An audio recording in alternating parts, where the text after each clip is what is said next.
Pembacaan Alkitab 13 Maret, Perjanjian Lama, Bilangan 19 ayat 1 sampai Bilangan 20 ayat 29. Tuhan berfirman kepada Musa dan Harun, inilah ketetapan hukum yang diperintahkan Tuhan dengan berfirman, katakanlah kepada orang Israel supaya mereka membawa kepadamu seekor lembu betina merah yang tidak bercela, yang tidak ada cacatnya, yang belum pernah kena kung. Dan haruslah kamu memberikannya kepada Imam Eleazar. Maka lembu itu harus dibawa keluar tempat perkemahan, lalu disembelih di depan imam. Kemudian Imam Eleazar harus mengambil dengan jarinya sedikit dari darah lembu itu, lalu haruslah ia memercikkan sedikit ke arah sebelah depan kemah pertemuan sampai 7 kali. Sesudah itu haruslah lembu itu dibakar habis di depan mata imam. Kulitnya, dagingnya, dan darahnya haruslah dibakar habis bersama-sama dengan kotorannya. Dan imam haruslah mengambil kayu aras, hisop, dan kain kemisi dan melemparkannya ke tengah-tengah api yang membakar habis lembu itu. Kemudian haruslah imam mencuci pakaiannya dan membasuh tubuhnya dengan air. Sesudah itu masuklah ke tempat perkemahan dan imam itu najis sampai matahari terbenam. Orang yang membakar habis lembu itu haruslah mencuci pakaiannya dengan air dan membasuh tubuhnya dengan air, dan ia najis sampai matahari terbenam. Maka seorang yang tahir haruslah mengumpulkan abu lembu itu dan menaruhnya pada suatu tempat yang tahir di luar tempat perkemahan, supaya semuanya itu tinggal tersimpan bagi umat Israel untuk membuat air pentahiran. Itulah penghapus dosa.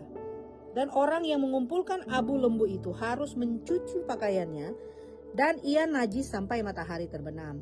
Itulah sesuatu ketetapan untuk selama-lamanya bagi orang Israel dan bagi orang asing yang tinggal di tengah-tengahmu. Orang yang kena kepada mayat, ia najis 7 hari lamanya. Ia harus menghapus dosa dari dirinya, dan air itu pada hari yang ketiga dan pada hari yang ketujuh ia tahir.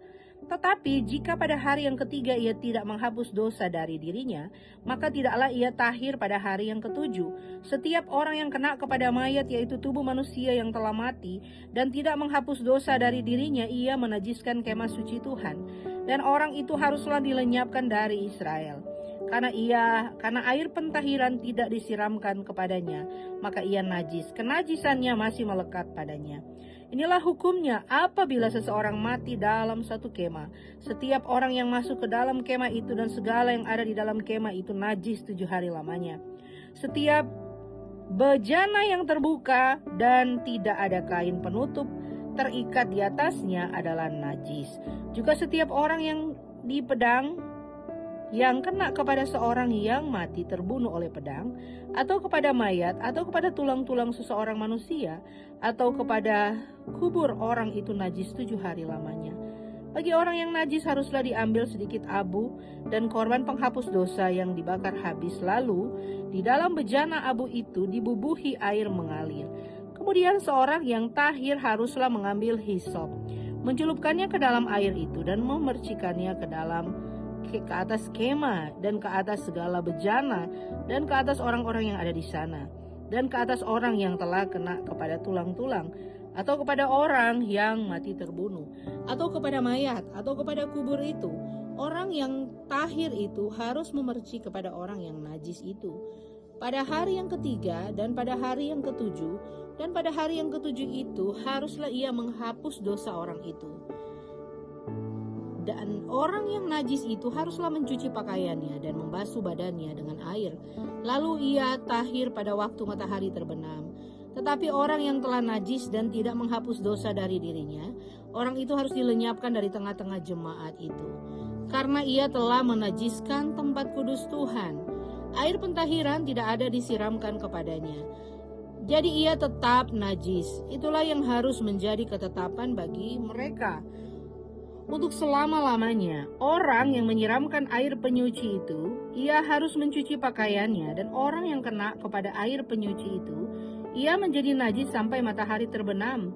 Segala yang diraba orang yang najis itu menjadi najis, dan orang yang kena kepadanya menjadi najis juga sampai matahari terbenam. Kemudian sampailah orang Israel, yakni segenap umat itu, ke padang gurun Sin dalam bulan pertama, lalu tinggallah bangsa itu di Kadesi. Matilah Miriam di situ dan dikuburkan di situ. Pada suatu kali ketika tidak ada air bagi umat itu, berkumpullah mereka mengerumuni Musa dan Harun. Dan bertengkarlah bangsa itu dengan Musa, katanya, Sekiranya kami mati binasa pada waktu saudara-saudara kami mati binasa di hadapan Tuhan. Mengapa kamu membawa jemaat Tuhan ke padang gurun ini supaya kami dan ternak kami mati di situ? Mengapa kamu memimpin kami keluar dari Mesir untuk membawa kami ke tempat celaka ini, dan bukan tempat menabur, tanpa pohon ara, anggur, dan delima, bahkan air minum pun tidak ada? Maka pergilah Musa dan Harun dari umat itu ke pintu kemah pertemuan lalu sujud, kemudian tampaklah kemuliaan Tuhan kepada mereka. Tuhan berfirman kepada Musa, ambillah tongkatmu itu dan engkau dan Harun kakakmu harus menyuruh umat itu berkumpul. Katakanlah di depan mata mereka kepada bukit batu itu supaya diberi airnya. Demikianlah engkau mengeluarkan air dari bukit batu itu bagi mereka dan memberi minum umat itu serta ternaknya. Lalu Musa mengambil tongkat itu di hadapan Tuhan seperti yang diperintahkannya kepadanya.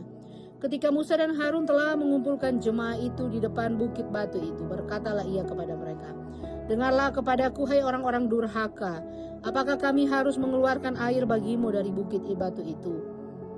Sesudah itu Musa mengangkat tangannya lalu memukul bukit batu itu dengan tongkatnya 2 kali, maka keluarlah banyak air, sehingga umat itu dan ternak mereka dapat minum. Tetapi Tuhan berfirman kepada Musa dan Harun, karena kamu tidak percaya kepadaku dan tidak menghormati kekudusanku di hadapan mata orang Israel, itulah sebabnya kamu tidak akan membawa jemaah ini masuk ke negeri yang akan kuberikan kepada mereka.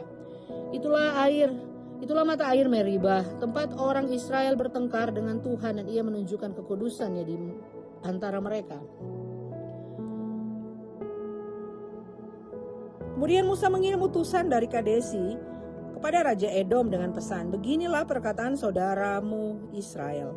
Engkau tahu segala kesusahan yang telah menimpa kami, bahwa nenek moyang kami pergi ke Mesir dan kami lama diam di Mesir.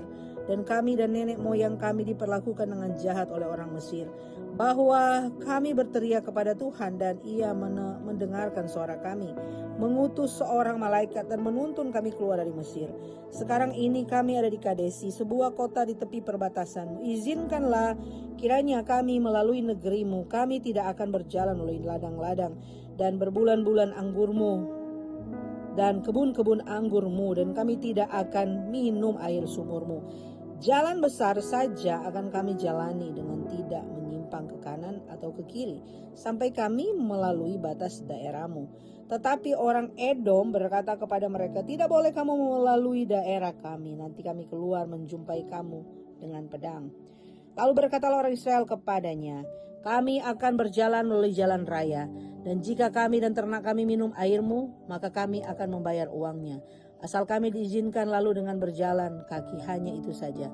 Tetapi jawab mereka, tidak boleh kamu lalu. Maka keluarlah orang Edom menghadapi mereka dengan banyak rakyatnya dan dengan tentara yang kuat. Ketika orang Edom tidak mau mengizinkan orang Israel lalu dari daerahnya, maka orang Israel menyimpang meninggalkannya. Setelah mereka berangkat dari Kadesi, sampailah segenap umat Israel ke Gunung Hor. Lalu berkatalah Tuhan kepada Musa dan Harun dekat Gunung Hor di perbatasan tanah Edom, Harun akan dikumpulkan kepada kamu leluhurnya, sebab ia tidak akan masuk ke negeri yang kuberikan kepada orang Israel, karena kamu berdua telah mendurhaka kepada titaku dekat mata air Meribah. Pergilah Harun dan Eleazar anaknya dan bawalah mereka naik ke Gunung Hor. Tanggalkanlah pakaian Harun dan kenakanlah itu kepada Eleazar anaknya. Kemudian Harun akan dikumpulkan kepada kaum leluhurnya dan mati di sana. Lalu Musa melakukan seperti yang diperintahkan Tuhan. Mereka naik ke Gunung Hor, sedang segenap umat itu memandangnya. Musa menanggalkan pakaiannya Harun dan mengenakannya kepada Eleazar anaknya. Lalu matilah Harun di puncak gunung itu. Kemudian Musa dengan Eleazar turun dari gunung itu. Ketika segenap umat itu melihat bahwa Harun telah mati, maka seluruh orang Israel menangisi Harun 30 hari lamanya. Pembacaan dari Perjanjian Baru, Lukas 1 ayat 1 sampai 25. Theophilus yang mulia, banyak orang telah berusaha menyusun sesuatu berita tentang peristiwa-peristiwa yang telah terjadi di antara kita, seperti yang disampaikan kepada kita oleh mereka. Dan dari semula adalah saksi mata dan pelayanan firman. Karena itu setelah aku menyelidiki segala peristiwa itu dengan seksama, Dari asal mulanya aku mengambil keputusan untuk membukukannya dengan mengatur bagimu supaya engkau dapat mengetahui bahwa segala sesuatu yang diajarkan kepadamu sungguh benar. Pada zaman Herodes, Raja Yudea, adalah seorang imam yang bernama Sakaria dan rombongan Abia. Istrinya juga berasal dari keturunan Harun, namanya Elisabet.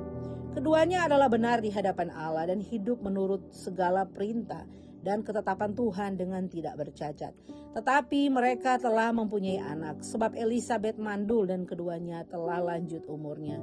Pada suatu kali waktu tiba giliran rombongannya, Sakaria melakukan tugas keimaman di hadapan Tuhan. Sebab ketika diundi sebagaimana lazimnya untuk menentukan imam yang bertugas, dialah yang ditunjuk untuk masuk ke dalam bait suci dan membakar ukupan di situ.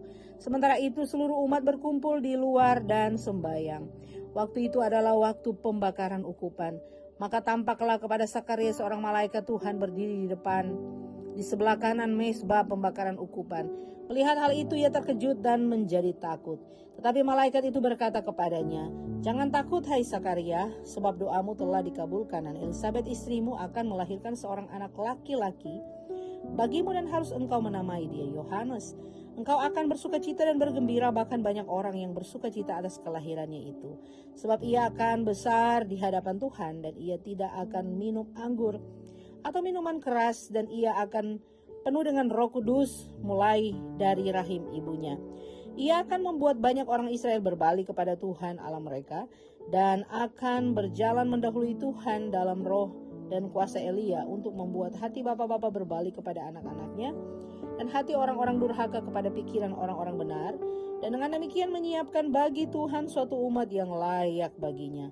Lalu kata Sakaria kepada malaikat itu, "Bagaimanakah aku tahu bahwa hal ini akan terjadi?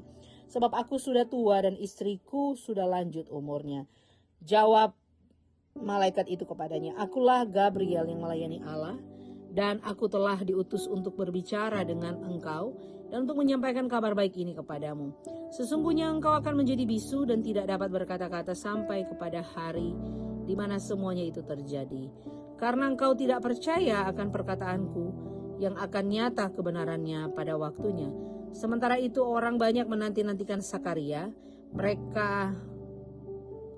Mereka menjadi heran bahwa ia begitu lama berada dalam bait suci.